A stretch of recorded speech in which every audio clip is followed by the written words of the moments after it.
The galaxy had known peace for centuries, an era of calm that had lulled its inhabitants into a false sense of security. From the most distant nebulae to the bustling colonies on moons, the stars had witnessed the rise of countless species, each claiming their place in the grand tapestry of the universe. The Xiferians were among the most renowned, a race of beings whose intelligence and grace were unparalleled. Their towering figures, elegant in their movements, made them the perfect diplomats, and their ancient knowledge was coveted by all. But when a dark force arose from the depths of the cosmos, no one was prepared. The Terran Empire, known to some as the Bloodthirsty humans, had always been a mysterious and often feared presence in the galactic community. While other species had focused on diplomacy, trade, and technology, the humans had developed a reputation for a brutal, no-holds-barred approach to warfare. Their history was painted in shades of blood, and their thirst for survival was unmatched. They were relentless, driven by an insatiable desire to protect their home and their own. It was the Xiferians who first encountered the Collar, an ancient and malevolent force from the far reaches of space. The Collar had once been an empire, thriving on the power of their dark magic, but they had been scattered across the galaxy, lost to time. They had awoken now, and their return heralded the end of peace. The Collar were ruthless, their forces vast and their magic potent, able to bend the very fabric of reality to their will. Planet after planet fell to them, civilizations crushed under their heels, their screams silenced by the Collar's relentless assault. Desperate, the Xiferians called for aid. They turned to the Ferens, the peaceful denizens of the Quantum Belt. They appealed to the Creel, a race of diplomats and strategists.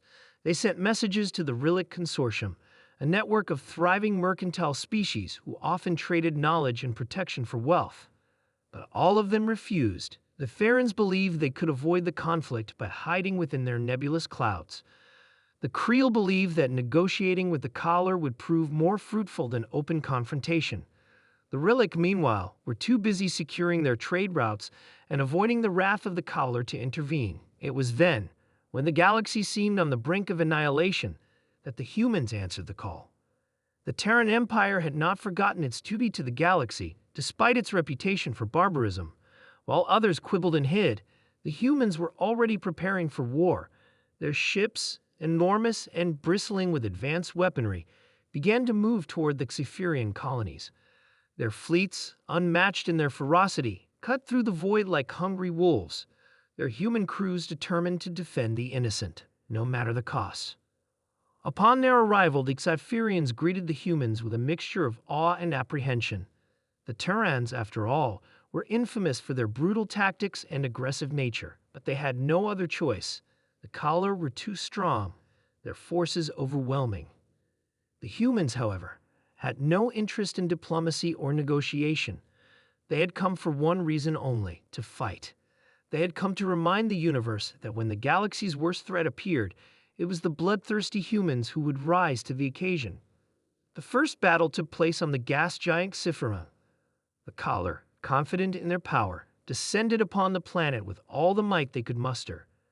Their massive dreadnoughts filled the skies and darkening the atmosphere. Their troops, monstrous in size and strength, descended upon the cities below, their weapons capable of erasing entire populations in seconds. But the humans were ready. The Terran ships dropped from the atmosphere in a blistering dive, their weapons systems flashing with deadly precision. The Collar were taken by surprise. They had underestimated the humans' speed and determination. The Terran fleet surged forward like a vengeful storm, their guns tearing apart Collar dreadnoughts as if they were nothing more than paper. The humans fought with a ferocity that sent shockwaves through the galaxy. On the surface of Xiferan, human soldiers unleashed hell. They fought with the savagery of their ancient ancestors, their weapons shredding through Collar ranks. The Collar, used to striking fear into their enemies, were caught off guard by the relentless human assault. You wanted war. Captain Olivia Barnes of the Terran flagship, Valiant Fury, transmitted across the battlefield, her voice calm but cold. Well, now you've got it. We're coming for every last one of you. The Collar, who had long ruled through fear and intimidation, found themselves unable to match the human resolve. Every time they thought they had the upper hand, the humans would strike back harder. The brutality of the Terrans was not just a reputation, it was a truth they embodied.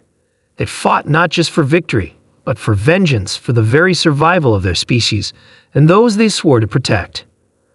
As the battle raged on, the Xefurians watched in awe. The humans, so often misunderstood, were fighting not just for power or glory, but for the very essence of life itself. They were fighting for the galaxy they had helped build and protect. The Xefurians had long prided themselves on their diplomacy, but it was the humans who proved that when the galaxy was at its darkest, it was the bloodthirsty ones who would save it. Within hours, the Caller began to retreat. Their ships, battered and broken, fled back into the void. The battle for Xiferin was won, but the war was far from over. The humans had made their point clear. When the galaxy needed saving, it would be the Terran Empire that would rise to the challenge. The bloodthirsty humans had proven that their reputation was more than earned, and they would fight for as long as it took to ensure peace was restored. And so, the galaxy would forever remember the day when only the bloodthirsty humans came to the rescue.